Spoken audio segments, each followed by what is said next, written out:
Tampa Bay.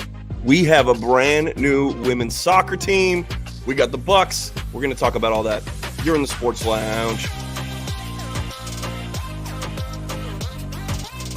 And now, you're tuned into Tampa Bay's RBLR Sports. Let's go. Cracking open a Yingling Lager brewed right here. It ain't craft, but you know, it's what it is. Welcome to the RBLR Sports Lounge. I'm flying solo today. My name is Yurika Wheeler. You can see that right down there. Follow me. I'm at Yurika RBLR.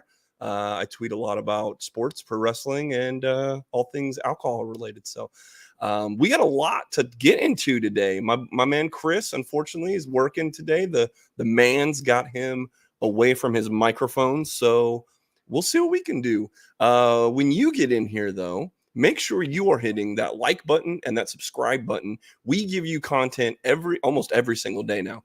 All of the Tampa Bay Pro Sports. We're on Twitter. We're on TikTok. We're on Instagram. We're everywhere. We are at RBLR Sports. And even the teams themselves have little subdivisions. So everything you would ever want, I'm trying to give you more of what you love. Well, I love being at some cool events, and that's exactly the first thing that we're going to talk about. The brand new women's team. And then after that, we'll get into some Bucks pregame. We'll talk about the Rays getting rid of some guys. We'll open some sports cards. We're going to talk some pro wrestling. Man, there's a lot. There's a lot that we will get into today. But the first on the docket is you might see this cool logo sitting right there. Woo, Tampa Bay Sun Football Club. I'm decked out. I got the shirt.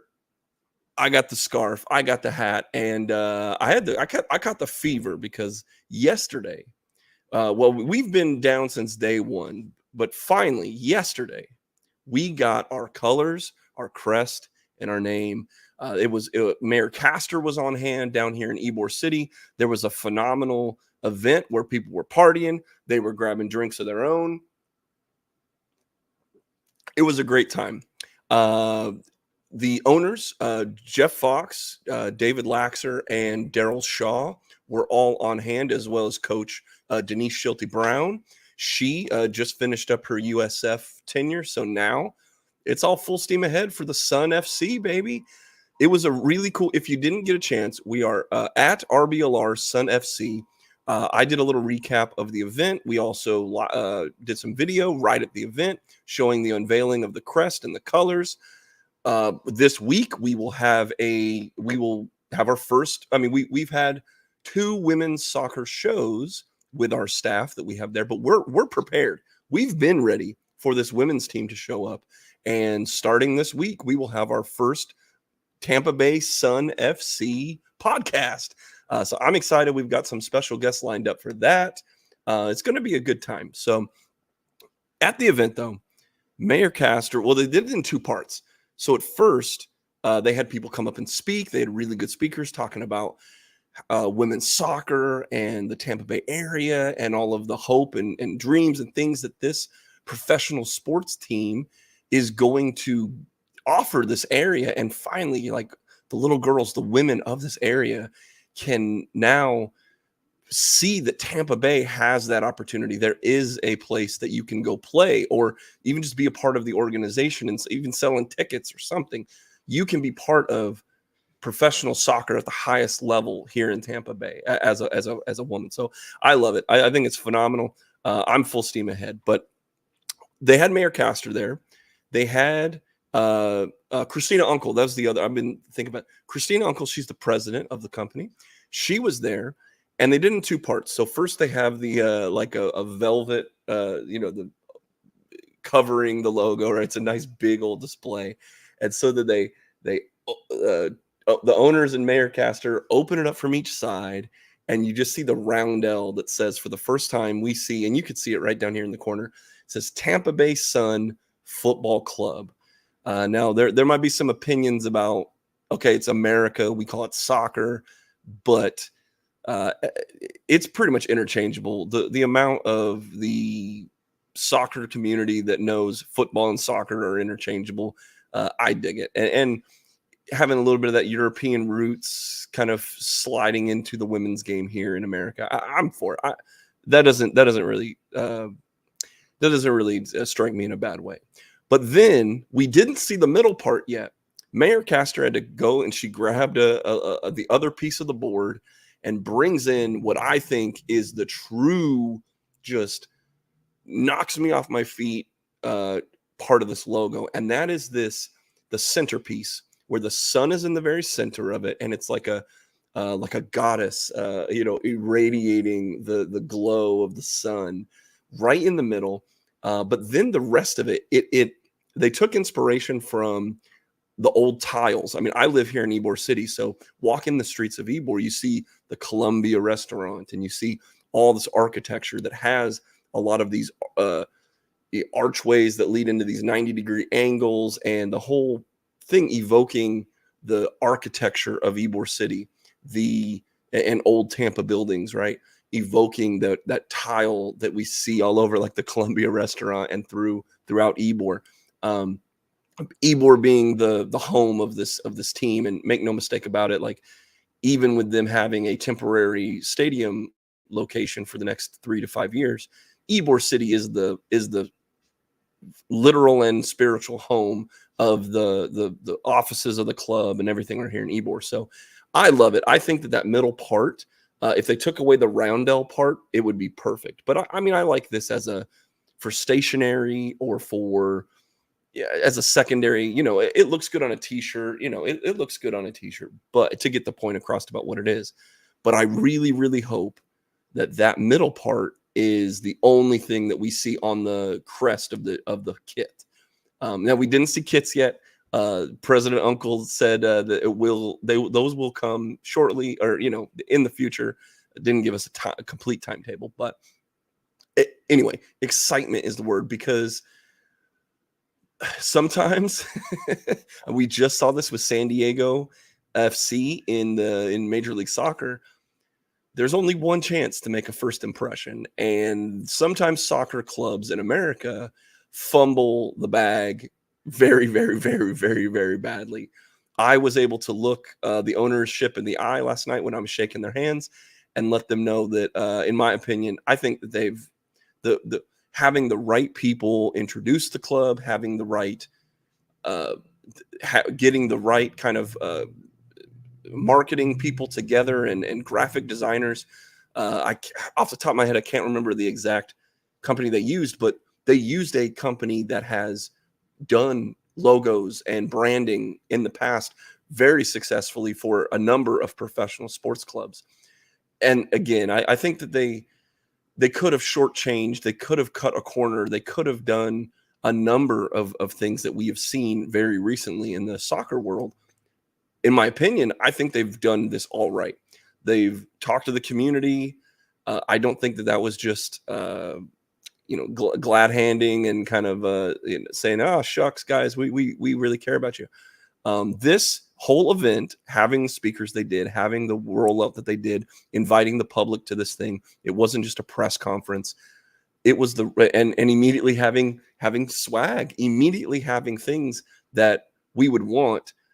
As of right now, they are ahead of schedule, and they're definitely ahead of schedule against every other team in the USL Super League. Well, that's a whole different animal that we'll get into, because the rest of the league, I don't know if they're staggering all these announcements, but I don't know another team in the USL Super League that has a name, a crest, a coach, a president, things like that. So I'm waiting for it, because I want this league to thrive. I want this to be, if it isn't going to be exactly what they want it to be, which is a first division, parallel to the NWSL, I at least want it to be viable the way that most of the other, the way that the rest of the United Soccer League structure is. Like the USL Championship, it has its faults, it has its ups and downs, but all in all, there's a good framework that I think the USL Super League can use those synergies and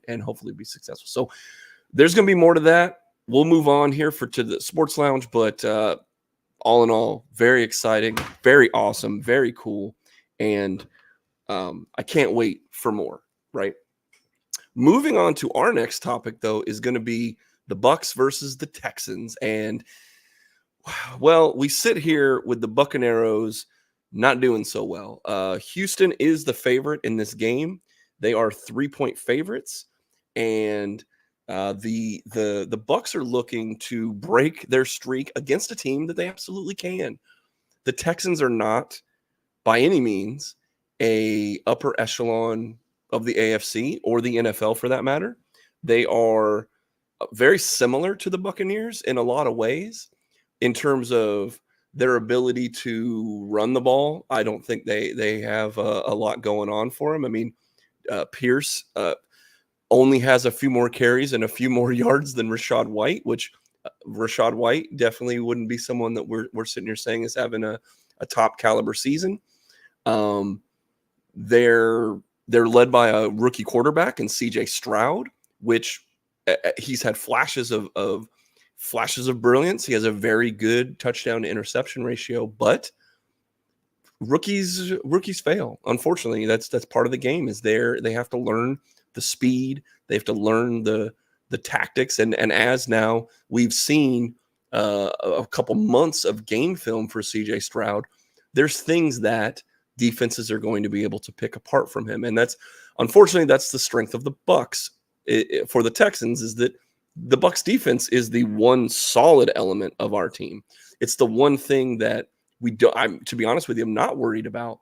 The only question in my mind for this game is we're playing a team of similar quality than us.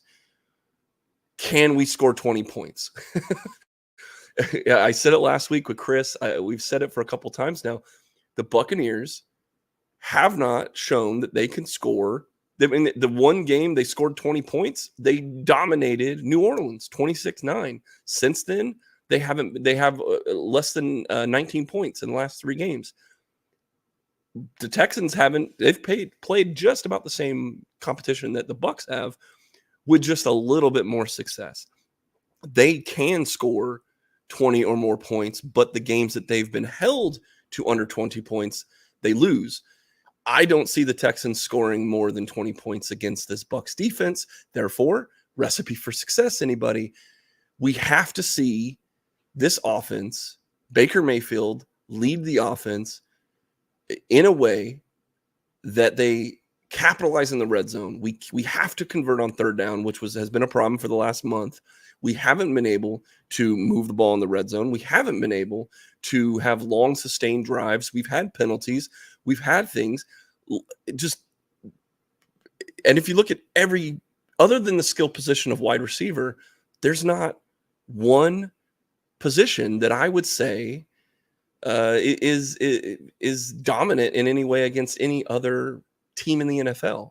Baker Mayfield is a solidly, I'll say this again, a solidly average to slightly above average quarterback. All right. But the offensive line has been absolutely atrocious. They're trying some new things. They're moving some pieces around in the front line. There is no depth, though. So injuries have kind of hurt us. But if they can't move the ball on the ground, there will not be options for play action. There will not be options for the kind of throwing the ball more than a medium length down the field. And all of that would be a success for scoring less than 20 points. 20 is the magic number, guys. I'm going to keep saying that until they break that number or until they score more than 20 and lose, right? That would be, then I guess I would just throw my hands up and just failure at that point for the whole season. But the other question that I posed this last week is, if they would want to win these games. I mean, because here's a solidly just as average team as us, that we're not at the top echelon. We are not with the top of the NFC. We can still win this division, though. The rest of the season, the Texans are one of the teams that are more on the iffy side of things, and they can show that they're better than the Texans. But if they lose to them, now you have a whole line of the Packers and the we haven't played the Panthers yet. A lot of teams that we can win, but to what end? Why? Why would you want to be mediocre? Why would you want to be 6 wins, 7 wins, and you're nowhere near the draft pick that you want? You're nowhere near the moving forward for this team. As much as the cap is hurting us this year, and it's a price to pay for winning the Super Bowls. We've already talked about that. But right now, you kind of have to see who's going to be around for the future. And this team, as constructed, is not. Some people, I've seen some reports out there talking about, the great talent of this team, and they're going to have to show me. They're really going to have to show me that they have pieces other than their old wide receivers, and kind of aging people on the defense that are doing all right this year. But what are we going to see in the future? So the next thing we'll talk about is predictions.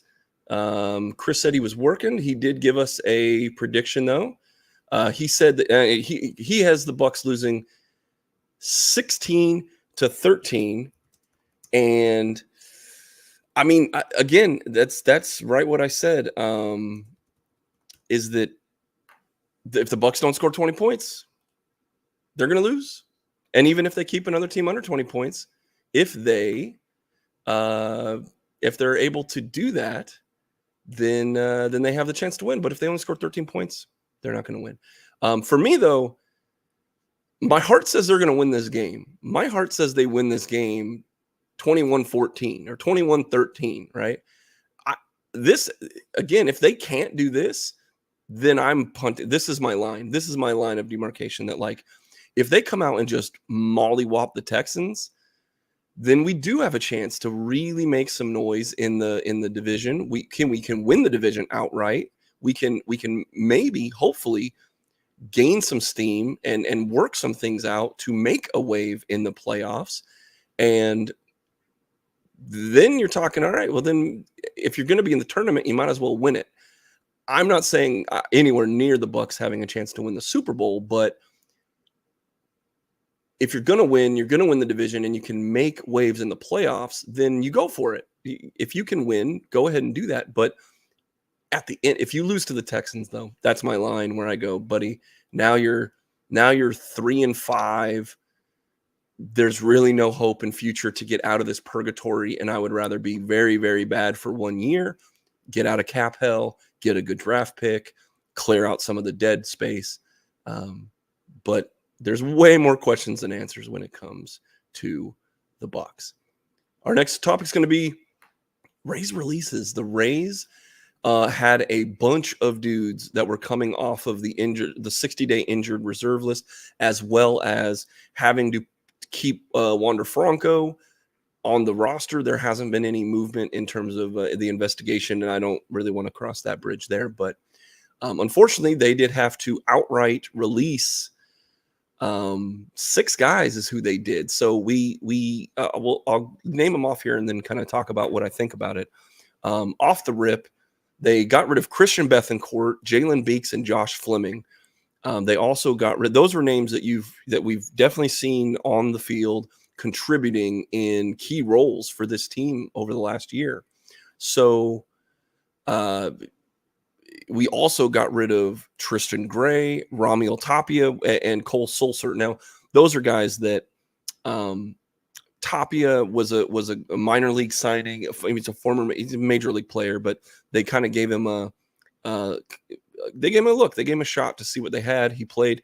He kind of just showed up in a picture in a dugout in Durham at the end of the season, and then come to find out he came up to the Rays for a couple games there. I'm trying to think of Cole Sulser. I mean, I don't think he never pitched in the bigs, but I think he did play in Durham. But the big names on that list, though, is Christian Bethancourt. Christian Bethancourt was brought in to be a starting catcher. He was the main catcher for the season. He played almost 90 games, I believe, and it just wasn't. Last year he showed that he was the guy, and it was a really good veteran person to have there. But this year, he just couldn't beat the young guy. He couldn't beat Rene Pinto, who I think the Rays are very big on. I think the Rays like Pinto a lot.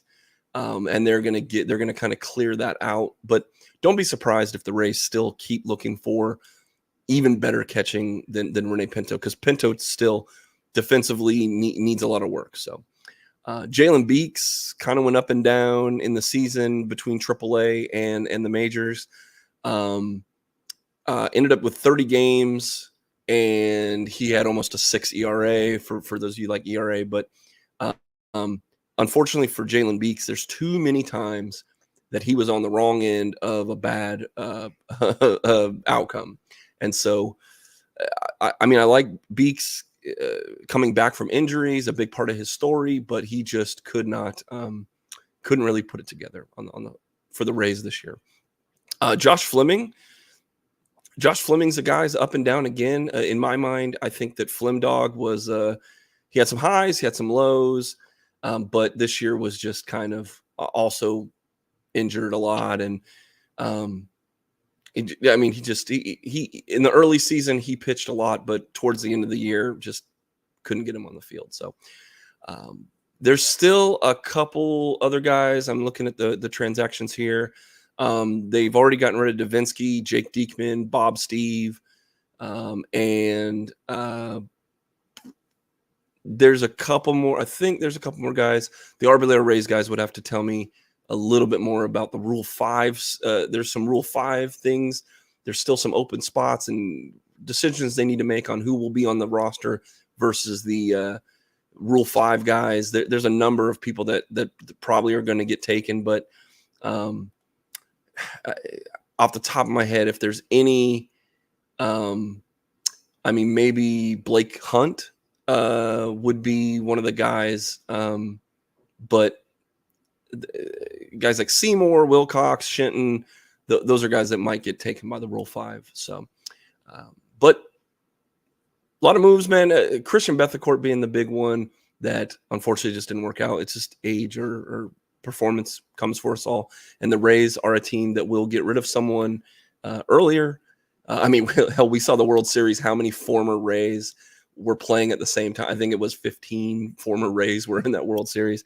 And so the Rays will get rid of people that still have some things to contribute, but there's always a fresh pipeline of younger, cheaper, and in their mind, better talent that's coming up. So, well, let's make you some money. Well, again, this is not real advice. Don't take this, but we're gonna get to our bet of the week, and this is Chris Glazier sending this in.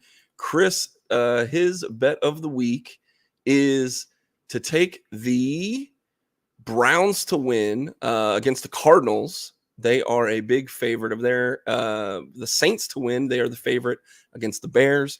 That's going to be a tough matchup to watch. And the Bengals to win. Now that's a little better of a matchup against the Bills. The Bengals just slight favorites against the Bills. That would be something you'd want to watch. The Saints and Bears and the Browns and Cardinals, I think, are just free money, but you add that Bengals in there as the little kind of tease in that parlay. It helps the odds out a little better. And you putting down a total bet of what are we sitting here? You'd be $20 would get you $48 on that bet. So whatever your unit is, plop that down. Chris says it's gonna get you, so we'll see how that works. But let's get to some fun. Let's get to some fun here. We're gonna do our worthless sports card breaks, and let's get over to here. We're gonna have some fun. I dug through the closet and I found a box of Fleer Ultra 92-93. It is the first year that the Lightning, Tampa Bay Lightning, were available as a team in a sports card. I'm not gonna open up this whole box, but we'll at least open, I don't know, we'll say 8 to 10 packs. But here's the box. Fleer Ultra Series 2. Look at these things. Oh, man. Let's see. How many are in this little stack? 1, 2, 3, 4, 5, 6, 7, 8. Let's do Let's do one of those stacks. And that's what we will do for today. We'll bring those up tomorrow. And I definitely want to talk with these when we have Chris on.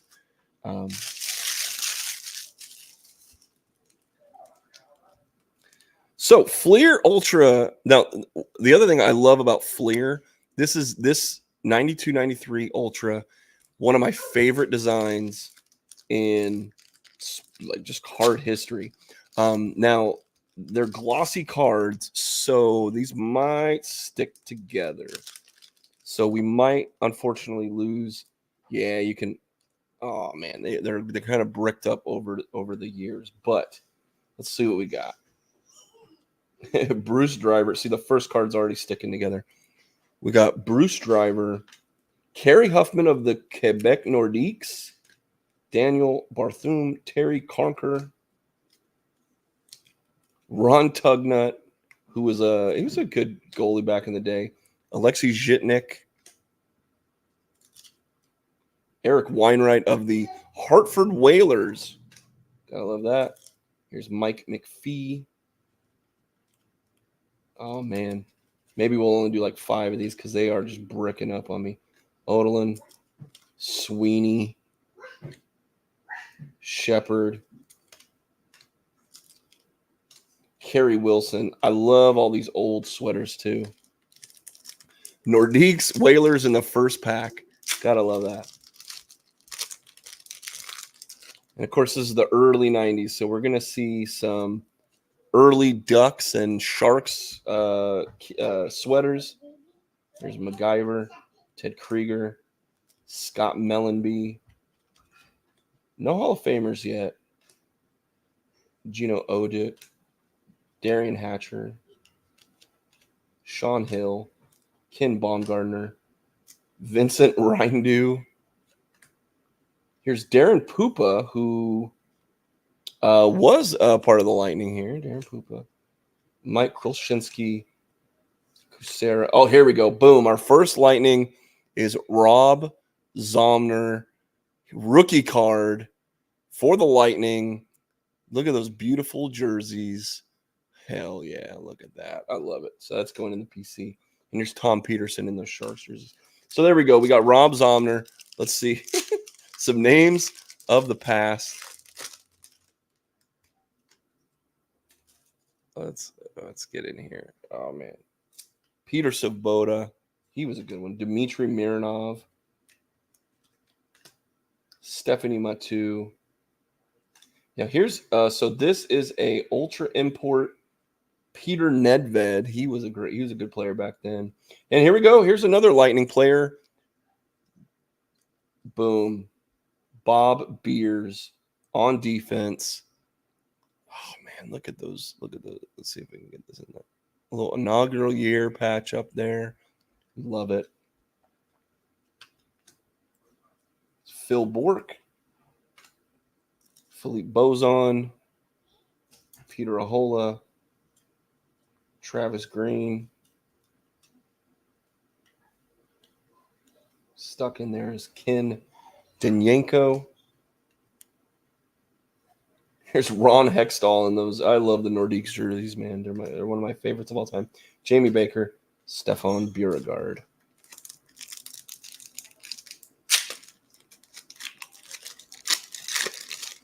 All right, what's next? Still no Hall of Famers, right? We'll see. Yves Racine, Randy Wood, Ronnie Stern, Christian Rutu, Sandis Ozolinsh. There's a guy who played a lot of years with the Avalanche when I was a kid. Loved that guy. Boom, here we go. Adam Creighton, Tampa Bay Lightning. Love that. And hey, there he is. Sandis Ozolinsh. Here's another one of his rookie cards.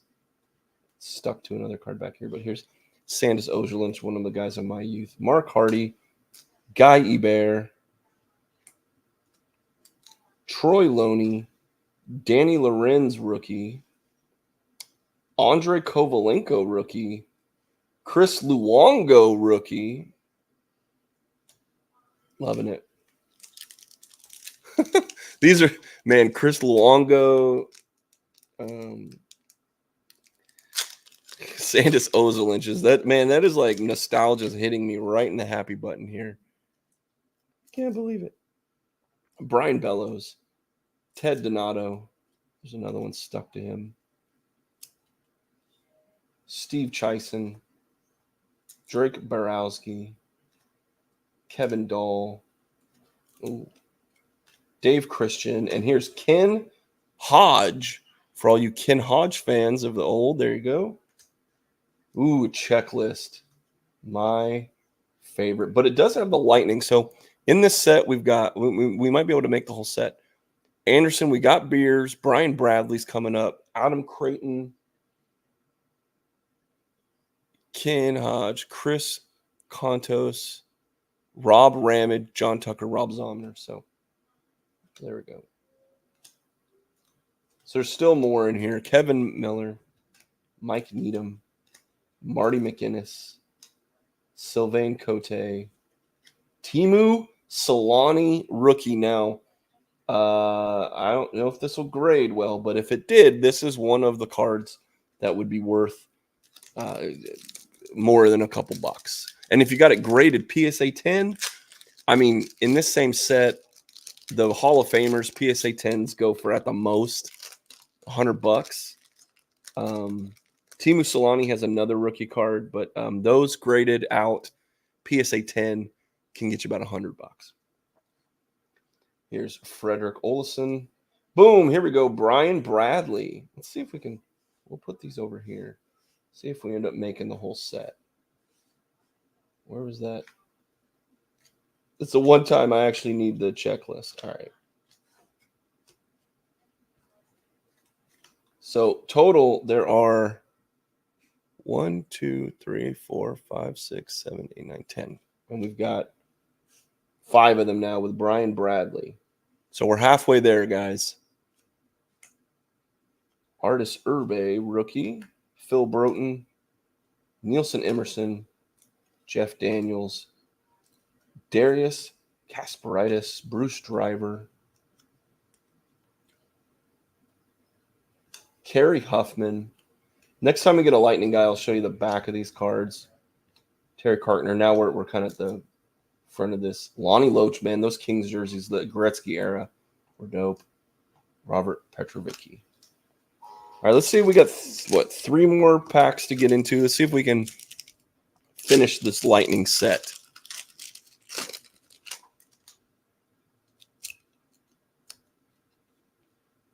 Kevin Lowe.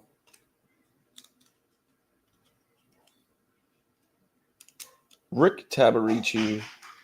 Yevgeny Davidoff. Pat Yolnick is, and they're stuck to one other. Bill Guerin. Bill Lindsay. Steve Konowalchuk. Andre Lomakin.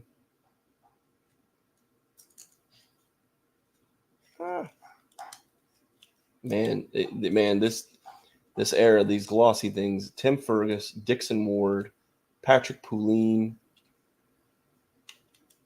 Is that Chris Ludwig on the backside? Craig Ludwig. Ed Ronan. And Gordy Roberts. 2 more packs to go. No lightning guys in that one, unfortunately. Let's go, guys. We can do this. And let's see if I can. Ooh. Ooh. You hear that? You hear that? Oh. That is rough. But that's the card game. Shane Corson. Charlie Huddy. Nick Caprios.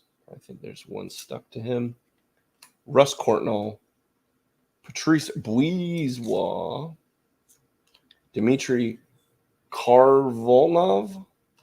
Dino Cicerelli. There's a guy that we know. Doug Boger. Chris Dahlquist. Carl Diekhaus. Chris Kontos. Here we go. Chris Kontos is our 6th Lightning player that we've gotten so far. Sergei Zubov, rookie. That's another one that should make some money out of this set if it is in perfect condition. Could get you more than $50. And we got one more pack to go. Let's see. Let's see if this will be last pack magic. It'll just be nothing but lightning, guys. We got 6 out of the 10, though, on our first little just bottom right. And there's still 3 more rows or columns to do in this that we'll do in the future. Brent Feddick, Craig McTavish, Marty McSorley.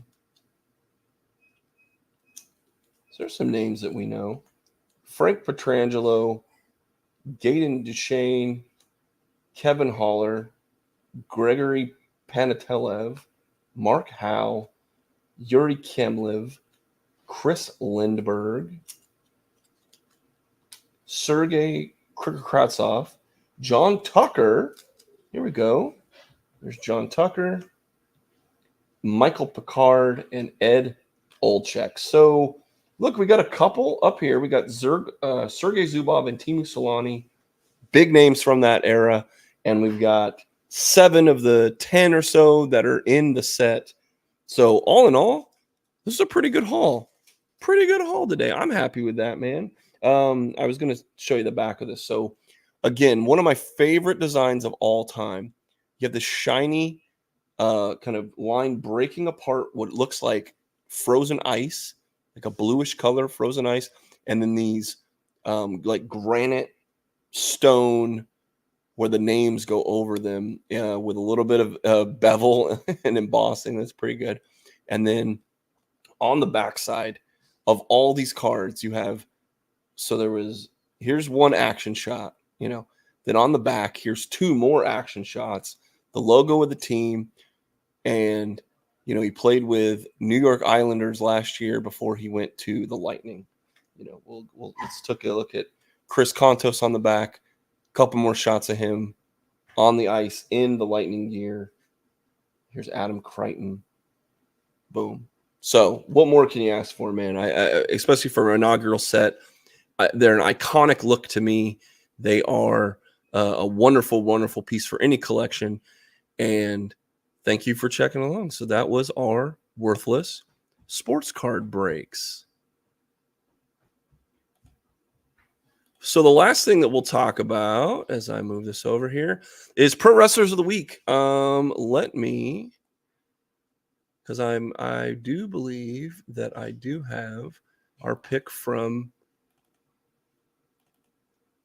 Mr. Glazier. He picked, this was a really good week for them, who he picked. He picked The Acclaim and Daddy Ass as his Pro Wrestlers of the Week.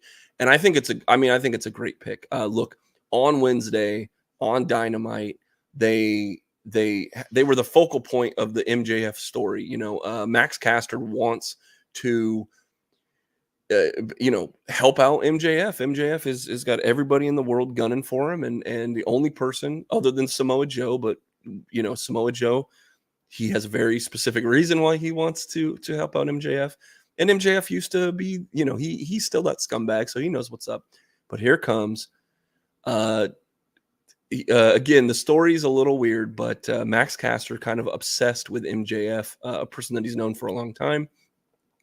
And it wasn't until there was really no other option left, MJF had to pick The Acclaimed and Daddy Ass. And they were really good in the main event. I thought it was a very good 8-man tag. I thought they did a great job with everything, and they're still charismatic. Bowens and Daddy Ass kind of having Max Caster's back as MJF keeps spurning him, showing good chemistry between the two. I still like them. The Acclaimed sort of are losing some steam, but this week was their week to shine. And then on Collision, I haven't seen the whole show yet, but I know that Collision, they had their 69th day because we're all 12 years old, of course. They had their 69th day as the trios champions of the world, and they celebrated with a little video for Max, and then they retained their titles later on that night. So all in all, a great week for Acclaimed and Daddy Ass. That is a really good pick for Pro Wrestlers of the Week. So I think Chris is on to it there. My pick was Orange Cassidy.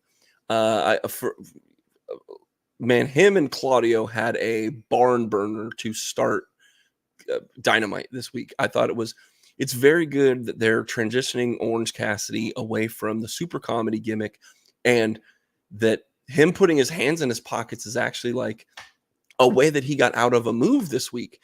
Claudio got to show that he's just a much stronger competitor, and Orange Cassidy flies and just bounces all over the ring for his opponent. So he looked great. He made Claudio look like a monster.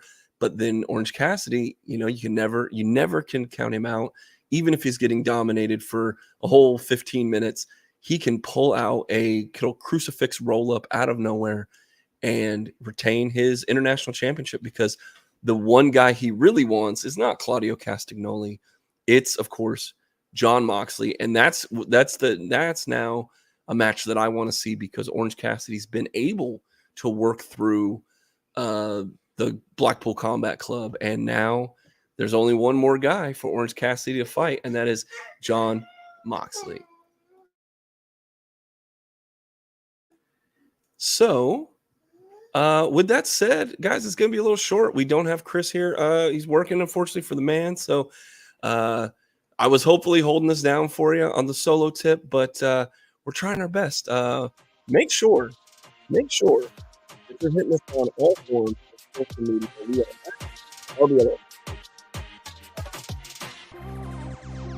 Tampa Bay Sun FC is exciting. The Bucks, as much as I'm down on them, they could beat the pants off the Texans and make me feel a lot better about this. So, from all of us here at RBLR Sports, we're hoping you have a wonderful rest of your week. Let's have a fun Sunday, y'all. Thanks for listening to Lounge. Peace!